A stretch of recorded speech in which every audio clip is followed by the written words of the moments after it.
This video is about measuring voltage.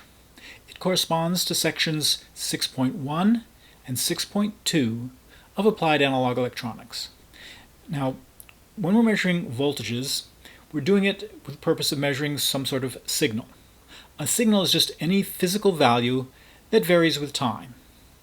An electrical signal is a signal where the physical property is some sort of electrical property like voltage. And sensors, which is mainly what this course is about, are devices that convert signals from some physical property into an electrical property. So from a physical signal of some sort into an electrical signal. And generally these electrical signals can be voltage, current, resistance, capacitance, or inductance. And what we're mainly interested in this course is actually converting the output of the sensor, which is some sort of electrical property, into voltage. And into voltage in a range where we can measure it with digital analog to digital converters, such as our data acquisition system has, or such as a digital oscilloscope has. So the analog to digital converter then is taking the voltage and converting it into a number which can be processed with our computer. So the overall goal is to take the physical property, the signal that is a time-varying physical property, and converting it into a series of numbers which we can process in the computer. And we'll be focusing in this class mainly in the middle part of that, which is taking the electrical property out of the sensor and converting it into a voltage that we can measure with our analog to digital converter. Now, this has all been very abstract. Let's look at a concrete example of measuring a voltage. Okay, so we need some sort of circuit to generate the voltage, and we will start with the simplest circuit, the only one we have, which is a voltage divider. Now, because this voltage divider has a constant input, it's also going to have a constant output. So this is the simplest sort of signal, a constant signal. Most of the time we'll be interested in signals that vary with time, and so this is not really typical of the sorts of signals we'll be looking at, though we will be generating constant voltages quite a bit also in the course. Now, to make this even more concrete, let's put some values like 1.8 k ohms and 1.5 k ohms on these resistors. What would be the expected output value? Whenever we build something physically, we're going to want to know, is it working? And in order to know whether it's working or not, we have to know what it's supposed to do. Debugging is the process of measuring something and comparing it to what we expect. And if they differ, trying to figure out whether our expectation was wrong or our physical thing was wrong. Okay, so we have 1.5 k ohms here, 1.8 k ohms here. The total resistance across the whole things is 3.3 k ohms. And that's a nice convenient number when we've got 3.3 volts being applied here. So what we expect to see here is a 1.5 volts across here and 1.8 volts across here, so that this node should be at 1.5 volts with respect to ground. Okay, how do we measure voltage, and how would we represent that in a schematic? Well, there's three different ways we could represent it in the schematic. We could have the pair of resistors, and we could explicitly draw a voltmeter symbol. And you have to label which is the plus and which is the minus sign of the voltmeter. So that if we have this schematic drawn, it says we have a voltmeter, we're going to connect the red or positive lead of the voltmeter to the middle node of the voltage divider, and we're going to connect the negative or black lead of the voltmeter to ground. And the voltmeter is explicitly drawn as part of our schematic. Another way to do it is not to draw the voltmeter, but to draw two output nodes from the circuit and to label them like V plus or V minus, or red and black, whatever names you want to give these things to. Remind yourself what they have to be connected to. And this is showing the voltmeter as being outside of our system, but we're providing an output to it. And both of these are looking at the voltage reading as a differential signal. Voltages are always differential. There's always a difference between 2 points. And here it's saying this is the positive point, this is the negative point. This is the positive point, this is the negative point. And so if we measure a positive voltage, this voltage is higher than this one. Okay, there's one other way that we can draw this, and that is we could have the voltage divider, and we could draw it with just a single output port and label it something like A0. What does that mean? Voltages are always a difference. Well, that means that we're going to measure A0 with respect to ground. So whatever our measuring device is going to share a common ground with our circuit. And so since they're sharing the same definition of what 0 volts is, we only need one more wire to connect up to measure a voltage. And so this is all of these three things are measuring the same voltage, the voltage across the lower resistor. Notice that if I want to measure the voltage across the upper resistor, I can move a voltmeter to this across this resistor. I can move the output ports to being across this resistor, but I can't move A0 up to the top because I'm always measuring with respect to ground. That would be measuring the voltage across the entire chain and not just the voltage across the upper resistor. So the single-ended measurements are in some sense a little less versatile, but it's a lot easier to put in many of the measurements at the same time because I only need one extra wire for each additional measurement. Incidentally, the reason I picked A0 as the name is because that's the name of one of the analog input pins on the Teensy LC board, which we'll be using to run Teradek. Okay, this has all been pretty abstract still, in that this is all still done in terms of a schematic, drawings on a piece of paper. Let's look at it in the real world, physical devices. On this breadboard, I have the Teensy LC board over here. It has two outputs from it here, a 3.3 volt power output and a ground. The red wire here is the 3.3 volts, the black wire is the ground.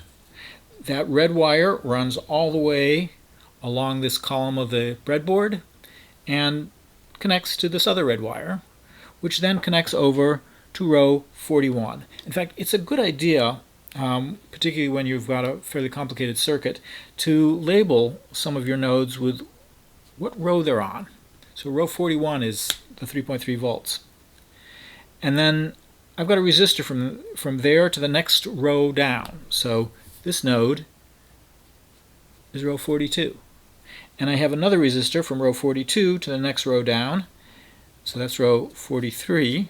And row 43 has got the black wire here that runs to this blue line, the inner one of these two columns here.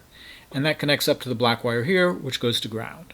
So this pair of resistors and the red and black wires give me this schematic. Now, the green wire here is coming from row 42, and it's going over to pin 14 of the Analog Discovery 2, and that's pin A0. So we've got this connection now. All right, let's take a look at this thing with a voltmeter. I've got this voltmeter set to DC 2 volts. Turn on the power, and no voltage across there. I get 0, 0. Now I've put in 3 double-headed pins here to make it easier for me to probe those points, because these probes will not go into the breadboard. You can get sharper probes that do go into the breadboard. In fact, I had a set, but they broke. All right, when I try to measure the voltage across the entire chain here, touching the 2 outer pins, I get this 1. That doesn't mean 1 volt. What that means is I've got overflow here. It's more than 2 volts. If I switch to the 20 volt scale, do the same thing, I see it's 3.25 volts. Now that's not exactly the 3.3 volts I thought I was going to get. I don't know whether the inaccuracy is in the voltmeter or in the 3.3 volt power supply. And it could be either one. All right, we can also measure across just the lower resistor and get 1.482 volts. and I could measure across just the upper resistor and get 1.781 volts. So those are consistent with the values I expected to get, the 1.5 volts and the 1.8 volts, particularly given that the 3.3 volts was being measured somewhat smaller than I expected.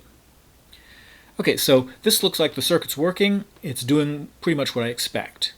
If I needed to have that carefully documented, I would have not just been telling you these things, I would have been writing them down. There is another way to measure this, and that is to use Teradek. And so I've got this one wire going over to A0. Let's take a look at what Teradek has. All right, so I've got, I already set this up. I've got Teradek. It's paused at the moment. It's not running. I added a channel, and that gave me channel 1, which is A0. And I have used my mouse to sort of stretch this bottom line here so it makes a somewhat bigger display on the screen. Okay, so what do I want to do?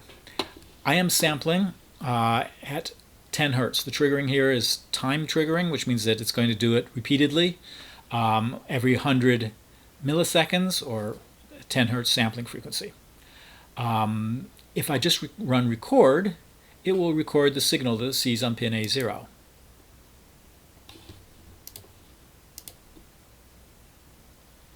And now we can see that we're getting a flat line here. It was a constant signal, so a flat line is indeed appropriate. And we've also got 3 numbers being reported: last, DC, and RMS. The last value is the most recently made measurement, and you can see it fluctuates. There's some variation there each time. The DC measurement is what is the voltage that it is seeing at that point. And notice it's seeing 1.501 volts as the average across all the measurements it's made so far. And that's not changing. The last one, RMS, is essentially the standard deviation of all the measurements that have been made so far. And we can see that this is 157, 156 microvolts. So we have a very tiny fluctuation, and that fluctuation is sort of the noise inherent in the analog to digital converter. It's puts some noise on the signal, and that noise is always going to be there as part of the measurement. Averaging over a long period like this, if you've got a DC signal, gives you a much more precise measurement than what you would get if you just took a single measurement. You can see the single measurements fluctuate a bit, but the DC, the average of them, is not fluctuating. If you look up on that trigger panel, in addition to the timed or pin change for the trigger, there's another little panel below it that says supply voltage. This is Teradek measuring its own voltage supply using an internal reference that it has.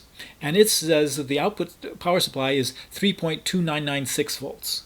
Now, it's not really measuring that accurately, but I suspect that the measurement that we have here is somewhat more accurate than what I was getting with the cheap multimeter, which was claiming 3.25 volts. Here I'm claiming basically 3.3 volts. And 3.3 volts is what I wanted coming out of the power supply, so the measurements here are consistent with what I expected, and more likely to be correct than the multimeter measurement. And notice that the voltage, the DC voltage of 1.5 volts, is within 0.1% of what I expect, which is far more precision than I have any reason to expect, since I'm using 1% resistors, and I think that the power supply voltage doesn't have even a 1% tolerance. I think it's like a 5% tolerance on the power supply voltage. So things are actually much more precise and much more accurate here than I have any reason to expect. Now, Teradek can also be used for measuring time-varying signals, and we'll look at that in a subsequent video.